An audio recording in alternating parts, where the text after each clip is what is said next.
Well, welcome back to the channel. It's Richard here, and it's a fairly cool afternoon. It's the 1st of November today, and I've got a couple of jobs I need to do on my cars. First is the Mondeo, and I'm going to show you that, and the second is that the Sunshine, my beautiful camper van, it has decided to give up the ghost, and in fact the engine has stopped working, but I'll come to that one a bit later. And then I'll update you about James's and Penny's Volkswagen Beetle, because they've also having some problems, which is totally understandable when you think that we've got a classic cars and they will go wrong, and but luckily they're built like Meccano kits, so you can take them apart, put them back together. So that's what I'm going to do this afternoon with today's episode, and I look forward to showing you things as well as update you about what I've been doing since it's been September since I last did an update, and that was about James and Penny's beautiful wedding, that I put something up about that, so looking forward to it. So yeah, stay with me.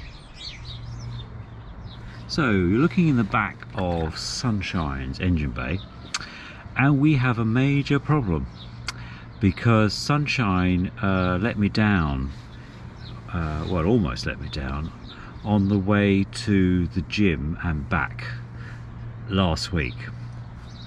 Anyways, and I've discovered that I got my friendly mechanic to come out, and he has said that this carburetor here needs rebuilding, that he couldn't get the engine to keep going. So I'm going to take the carburetor off and either get a refurbished kit for it, it's a Solex one, or get a new one. I haven't made up my mind yet, so I'm going to disassemble this, but before we can do that we've got to do some basic stuff like remove the air cleaner, this air cleaner here, and take all these bits off so that we can get to this carburetor here. There's two, I think it's 13mm screws here that need to be released, and then the whole thing will come off once I've taken all the periphery stuff out. So I'm going to do that this afternoon, yeah, so there we go. I've also discovered that the distributor cap is quite dirty in here. Those contacts are quite dirty. You probably can't see those, but they are quite dirty. So I'm going to upgrade all of this anyway at some point, so it might be an opportunity to do that. So that's what I'm going to do today. So yes, so stay with me. So I've now removed the airbox, which was the big thing that was over there. I've disconnected the fuel line, which is where you can see the artery forceps are here. That's just so it doesn't spill fuel everywhere. And I'm now going to disconnect the accelerator cable here, and take the rest off. So I have loosened everything now. So I've loosened this screw here and the one on the other side on the head, which will allow the carburetor to come off. This cable is disconnected. I put some penetrating oil here on the accelerator connection because it's just not moving, and I will come back tomorrow and do some more. So yeah, keep you up posted. So you're looking at the back of Mondi, my Ford Mondeo, and he went for an MOT last week, and everything was actually in tip-top condition. The tester was very happy, but there was one advisory that was put onto the sheet when I went back to collect him, and I was a bit concerned about that. And I said, what's this about advisory about not being able to read the rear registration plate?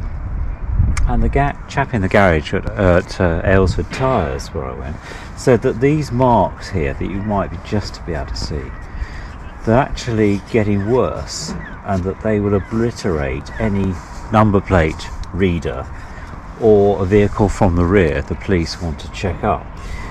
So I thought, well, I'll change those. So what I'm going to do this afternoon, I'm going to put a new one on. I've got one here. I've got some sticky fixers for that.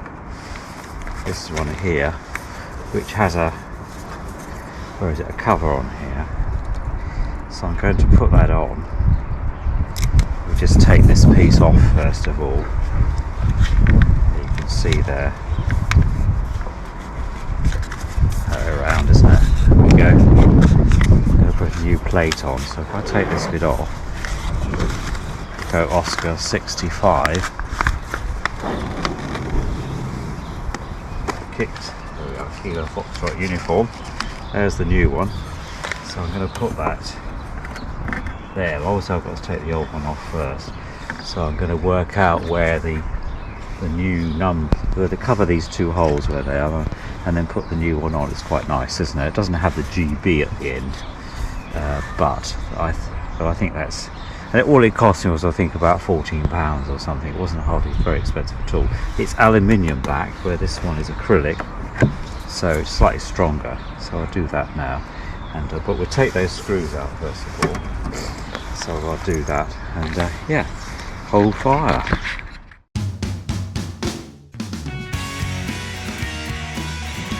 So there we go, nice and clean. I've used some of the extreme bike cleaner on here that I've used before. You've probably seen that last time I did other things. Giving it a bit of a clean up. So a nice foam back there.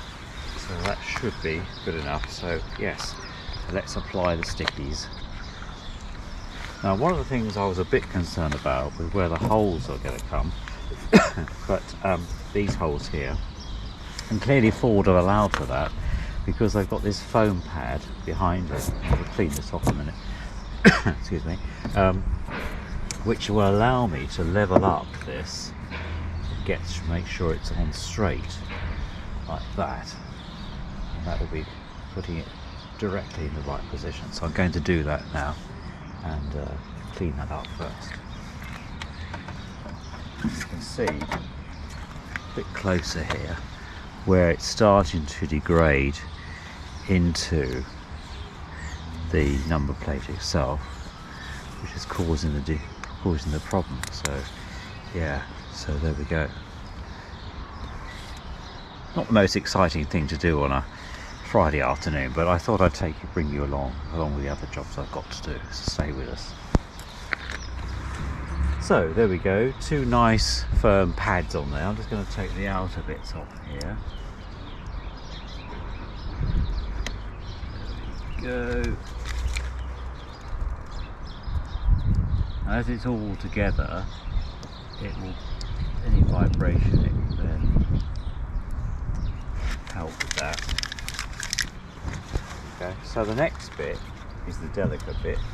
I've got to make sure that this bit here goes there.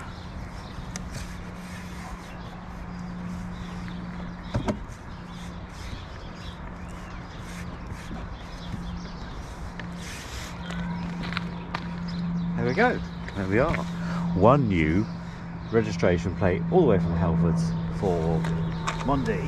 It's got a new pad on there. Now, you might think that's a fairly basic thing to do. I don't know, it's important, isn't it, that we get these things right? So I thought, yes. So that's job number one done. Now I'll show you job number two. So you join me around the back end of Mondi, and for this exercise, this piece of chrome trim, which I added about 8 years ago when the car was new, fell off, or started to fall off. So I've used some mastic to stick it back on again. These had one of those strips, very much like I've just stuck the number plate on, but it was coming off again, so I had to use a bit of innovation, the mother of invention, as I say, to put it back. And I'm just going to touch in now with some of the touch-up paint from Mr. Ford and see if I can just touch in here very gently to mask the filler. And I did this a few years ago on another part of the car, and it worked really well. So we're just touching it in here. Of course, you don't want to get anything on the actual car itself or the chrome.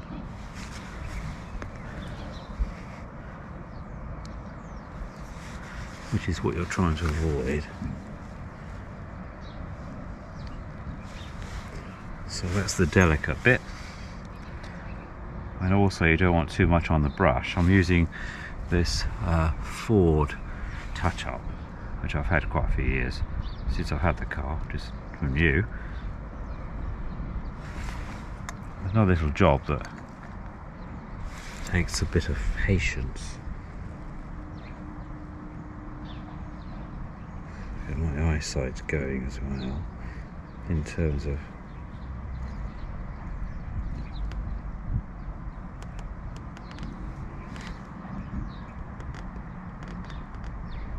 I know you probably can't see that. I use translucent filler from B&Q, which is a local do-it-yourself suppliers. I had to warm it in the sink because it had gone solidly hard, which is always good fun. Trying to get it out the end of the tube. So advice is, if you have that sort of stuff, roll it in just put it in a warm water, not boiling, but just warm water, just to warm it through, and then it will be perfect for you.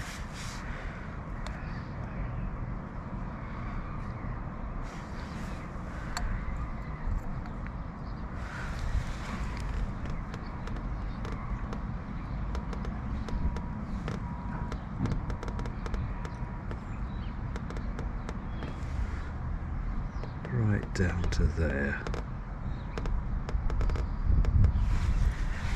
like that. And I'm just going to always make sure that you do the tops of these up well, otherwise they dry out terribly. And I'm just going to run my cloth along the edge here, just to seal that.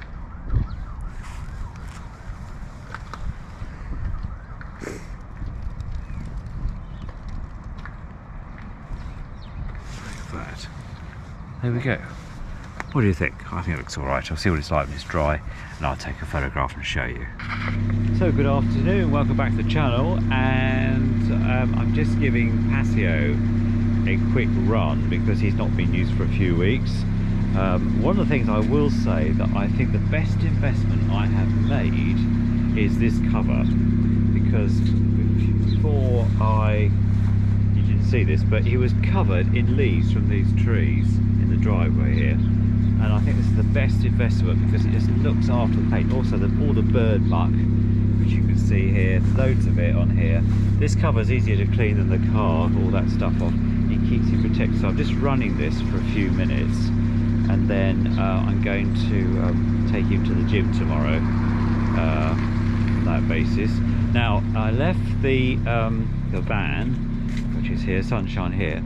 I'm just going to have a look at that, see whether that registration plate has actually done any good. It's still there. Oh, it's still stuck, look. That's good. That's good, it's stuck fast. Excuse the gloves, because I'm going to fiddle in the engine in a minute. That's good. And also a bit of line down here. Yes, that looks better. Yeah, that's totally alright now. Good, so that's a job done there. So yeah, so we'll have a look inside the engine bay and see where we are in here. I'll get a light in there and see if that's worked or not. So I'm not certain that we're actually moving over that. What I need to do is get something to hold this bit with a pair of moles, which I've got, and then I can then put a spanner on here and then undo it with a ring spanner, because I want to break it, and then I can then take the whole of the carburetor off the top of the engine. I can't do that at the moment because it's not possible. So yes, okay, so I'll be back. Well, welcome back to the channel. It's a week later now, and I've invested in some mole grips, which are these. I'll show you the others shortly. A whole pack of these. I got these from Helford's, and then I bought some more from Homebase. These are quite good because as I explained to you, the where the accelerator cable goes through onto the carburetor, it actually moves quite a lot, so you need to clamp it so that you can then use a very small spanner. This is a size 8, which is sticking out to the left, and then obviously righty tighty, lefty loosey to loosen it, and that's what I'm going to do this afternoon. So just stay with me a second. I hope you can see me there okay. So the ones I got are a set of 3, which are these. So you've got the very large one, the medium was the smallish one, and then this one, which are the ones that are like long nosed, I suppose I'd call those. I'm going to clamp that, and then the other ones I bought from Home Base are these sort of silvery ones, silver line ones. So I've had silver line stuff before, excuse me, so I know it's all right. There we go. And the third one. So the investment was something like, I suppose the investment would have been something like £25. Were they £25? I think one set was £25 and the other was £22. Anyway, these things are long-term investments, so because I shall be using them again. And the little spanners I've had those for a very long time. So hopefully that will all work. So I'll take you back to the van and then see what we've got there. Hold a second. So what I'm showing you now is that I've actually managed to loosen off this nut here. I had to take the whole nut out, and then this thing here, you might be able to see here, this is the accelerator cable from the pedal, with this piece of metal stuck on the end, which actually has a small dent in it where I think it goes through. So what I'll do is I'll take a photograph of that and then put it on there. I think it might be easier for you to see this bit here. So what happens is the spring, when you press your foot on the accelerator, this pushes down here, which opens the valve here to allow the carburetor to take more mixture. That's it. So I've got to now remove these nuts. You can see that's there, and the other side gently without dropping it into the engine, and then the whole thing should lift off. So we'll do that next. So finally I have got the Solex carburetor off Sunshine, and there was a heart-stopping moment because let me just turn this over. I think about spinning too much. There's 2 bolts here. You can see where they stick through here, that sit on the top of the engine, and if you're not careful, one of these screws is at the back near the shroud where the big fan is that cools the whole thing. And if you drop it, because it's this way around, so this is the front of the engine now, where this tube is, and the one at the back is right up against the shroud where the port goes into the top of the cylinders. So that was a heart-stopping moment, but luckily I dropped it, but it fell to the forward, fell through the engine and sitting on a ledge, and I managed to get hold of it. And I had put paper there in case it fell, but you know.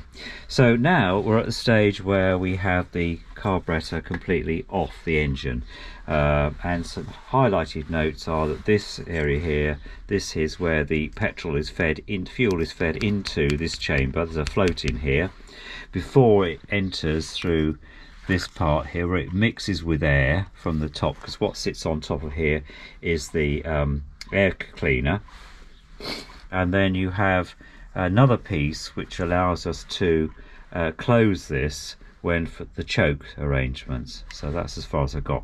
So this is as far as this part of the engine part off the this is the furthest I've got with it so far today, if I get my speech properly. So thank you to these very nice pair of mole grips, they really helped, and also a number 8 spanner to get the accelerator cable off the engine and then gently take everything else off. So we're at the point where I can now start examining what may be wrong with this carburetor and possibly get a repair kit for it. So yeah, so anyway, this is the end of part 1, and join me for part 2 of Sunshine's carburetor repair. Thanks for watching. Don't forget to like and subscribe if you like this type of stuff, and yeah, see you all very soon.